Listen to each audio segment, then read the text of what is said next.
I'm Brian McDermott, Community Chef, and I'm going to show you how to do a lovely family economy stew using minced beef from your local craft butcher.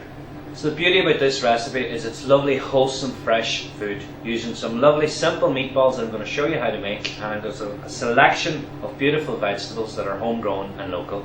So what we want to do is we want to sweat off, using a lovely big family casserole pot, is to sweat off about 2 tablespoons of rapeseed oil into the base of that. And we're going to add in some garlic, so it's 2 cloves of chopped garlic. And again, people talk about infusing flavour. Simply what that means is you're adding some flavour to the cooking oil. So we're adding some garlic initially, and there's it starting to cook. I'm going to add straight away into that some onion and some mushroom, which are chopped up and sliced. And you want loads of vegetables in this recipe. And you'll see here that I've got some chopped sweet potato. Again, for a lovely little bit of sweetness, I've got my carrot. Okay, chopped up and diced up finely. Lovely sound going on there. And from the onion family, some leek, the green and white of the leek, and some chopped celery.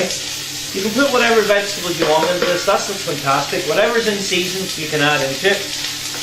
And then I'm going to add in just some of my normal rooster potatoes on this occasion. So they're diced up as well.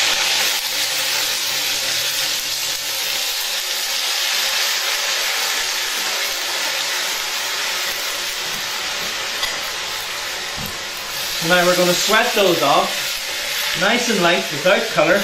And look at that, that's homely looking already. Lovely big stew. And it's a quick, easy option for a family meal, is this stew. So, for the meat, and just before we add the meat, I'm going to add in some sprigs of thyme, and I'm going to take with my finger and thumb, rub off the leaves of that thyme, release them so there's immediate flavour coming out there.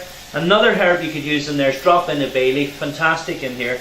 But I have a rule with herbs which is no more than 2 to 3, because they'll battle against each other for flavour. 2 or 3 lovely simple herbs that can grow on Irish soil, to me, is a winner. And it's lovely seasoning that you're putting in there.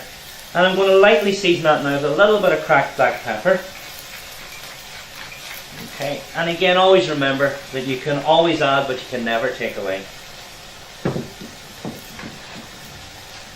Okay, so our minced beef is what we're going to use here, and this is just one of the lesser cuts of that minced beef. It's excellent for a stew like this, and if you want it as a quick alternative away from lamb for an Irish stew, it's absolutely perfect. So I'm going to add this into a bowl. Okay, so you get your local butcher to do that for you, just to mince up that beef. I'm going to add to that 1 egg just to bind it together, and I'm going to add breadcrumb, and we're going to break all this up together, and we're going to get in and get making lovely little simple meatballs that'll drop into our economy stew. Okay. So just break up that egg, the egg yolk, the breadcrumb, break up the minced beef. We're going to season that very, very lightly. And I'll tell you, another seasoning that I like with my minced beef is a little bit of nutmeg instead of salt. It's brilliant, particularly going into the autumn and the winter. It's great just for adding a little bit of warmth to your diet as well. So we're going to get in now, get a little bit friendly with our minced beef in our hands, and we're going to make simple, individual little balls that we're going to add to our stew, which are packed tight with flavour, coming from the beef naturally, bind it by the egg, and the softness of the breadcrumb is going to give these a lovely unique softness in terms of their texture. Okay, so now you want to get in with your fingers and your thumb, the palm of your hand, and I don't want you to squeeze these together, I just want you to form them very, very lightly like that into good 2-3 bite-sized pieces out of each one of them. We're going to dust those with a little bit of flour. We're going to drop them onto our chopping board, and when we have enough made, okay, so very gently, your little bit of flour, we're going to add them into our stew.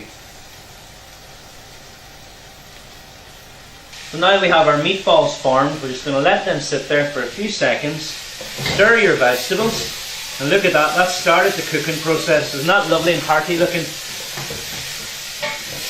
And now this is what I love about this recipe, is just dropping in our simple little minced beef meatballs, and they're lovely and soft. Now be careful not to break them. Once I get those added in, I don't want to stir too much.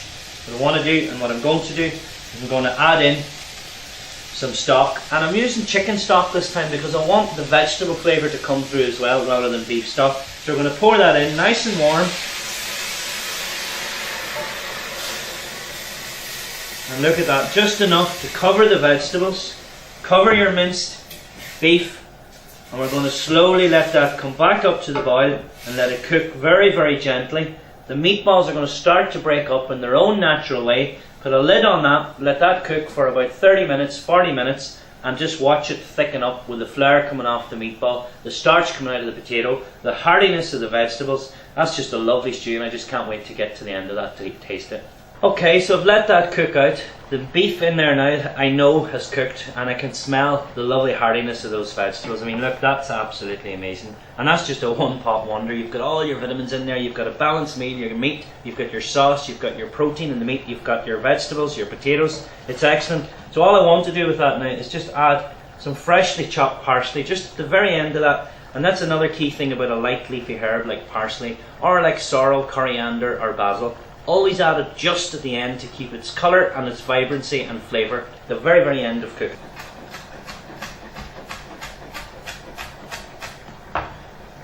There's our lovely parsley. Ah yeah, it almost, to me, just tastes of the country, the heartiness of the vegetables, the parsley, and that local meat from your local butcher. And that's it, that's ready to be served up in a lovely warm big bowl. What are you going to serve that with? Absolutely lovely, crunchy bit of bread, dry bread, duck it in there, sit down with a fork, that's all you need there, a lovely bit of bread, and look at that. To me, that is one of the heartiest stews you can put together. And it's lovely because I call this a family stew because everyone will eat this. So there you are, there you have it, my fantastic, family-friendly, eco-friendly, lovely economy stew from our local butcher meat and our lovely hearty vegetables, beautiful sauce, high intensity of flavour, vitamins, colour, and there's passion in that. I love it.